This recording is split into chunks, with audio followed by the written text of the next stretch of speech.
All right, hello everyone. It's so great to be here again today, and today I am super excited to be addressing this topic, and this topic is about sleep and how important is sleep to us and for us, and simply because it's a topic that so many women ask me about and struggle with, and I get it because I've struggled with it myself. And again, as you know, I target women over the age of 40, so basically women through from 40 to say 75, 77 years of age is my audience. But the problem with the sleep deprivation is just so common amongst women of all ages. And why is that so? Because we certainly don't want that for ourselves, but we seem to have that issue happening time and time again. So there are things that we can do with helping us sleep, but there's obviously things that we may be getting caught up with that's just not allowing us to get that rest that we need. So how much sleep do we actually need every single night? Now, this is something that, you know, you'll have people give you a different answer on this, but roughly I'm going to give you a range, and we should be looking for at least 7 hours and probably no more than 9 hours sleep. So that's going to give the opportunity for our bodies to rest and repair, which is what it's all about. It recovers while we're sleeping. The melatonin and the serotonin all starts to release in our body and repair all our cells and our organs and our hormones, and isn't that fantastic? So we're really amazing creatures, but if we don't have enough sleep, obviously we're not allowing that to happen. So we need to get into that deep REM sleep, and that, you know, that really needs to happen around 3 or 4 hours into our rest time. So try not to break that and allow that to basically, you know, allow yourself, which is what we're all trying to do, to rest and relax and allow that REM to happen through the night. Now, what's actually really fascinating is that statistically it's being proven that if we don't get enough sleep, so if you're a person that's only getting say 4 or 5 hours sleep on average every single night, you actually are at the risk of forming, you know, cells that might give you cancer. And I hate to say that out loud, but that's actually a proven fact now, that it's carcinogenic to not get enough sleep. So it's really important that you do get that REM sleep and allow yourself the rest that you're looking for and wanting every single night. So how are we going to do that? Well, what we need to do, there are a couple of things that we can really do. One of them is, you know, we can put on some calming sounds of a night time just to fill the room with sound. Like it could be the ocean, it could be, let's have a think about it. We could have water.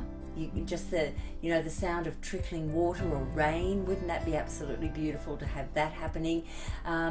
It could be, like I said, the waves on the beach crashing. It could just be the softness of say birds very softly in the background twitting. That style of thing could be really relaxing for you. But again, how are you going to do that? Now, what you don't want to do is allow your mobile phone into the room to allow those sounds to come out, because again, the light of the phone or having that phone near your brain is very detrimental to your brain health. So we don't want that. It's a matter of finding another device. And I know, you know, years ago we used to be able to throw on a CD, and you can still do that today. If you're lucky enough to have a CD player in your home, then by all means try and find a CD, which you can still probably find from angel shops and things like that, where you can pop on some really beautiful sound to rest and relax through the night. Another technique is to breathe, just to lay in bed and allow yourself deep breaths. Try and rise the chest as high as you can, as long as you can, and then let it deflate down. And the same with your tummy. Maybe try 10 from the chest and 10 from the tummy, and just allow that deep breath to go up into your brain and into your lungs and let it all expend out. It's very relaxing, so try that. Now while you're trying that, you might want to try to use some lavender, because it is now proven that lavender is really, really great and it does assist you to sleep. Now essential oils is huge today, so if you've got essential oils and it's 100%, you don't want synthetic essential oils, you want a 100% essential oil that's ground down, and there's very few products out there. Then that's what you want to do. You want to be able to sprinkle it on your pillow, rub it underneath the soles of your feet, or even just dab it underneath your nose, because it's extremely powerful to do that, and it will go up into your brain and into your cells, and it's absolutely beautiful, and it does assist you to sleep.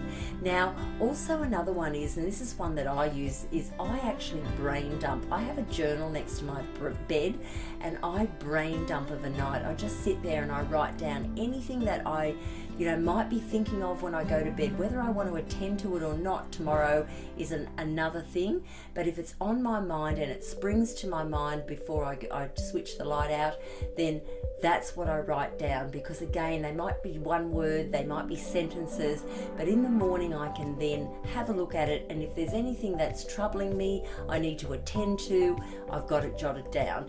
But if it's insignificant, I just let it go the next morning. I don't even worry about it. But it's so good to brain dump, because if you go to bed with a really full brain, you know what's going to happen. It's going to wake you up, because it's going to trouble you in the night. So brain dump, it's a really, really great thing to do. Now here's another hack that you can do. Do you have a bath? Now if you've got a bath, it's not an old wives' tale, it's an absolute fact. Have the bath, make sure it's a nice, warm, relaxing bath, and rest in it, because again, you might want to sprinkle some lavender into there, whether it's pure lavender from, you might be lucky enough to have a lavender plant, or you might be able to drop 5 or 6 drops of 100% essential oil in there and just allow yourself. I mean, I feel like doing that right now while I'm talking to you. What a wonderful way to rest your body. You know that that's going to work for you. So if you're fortunate enough to have a bath, do that.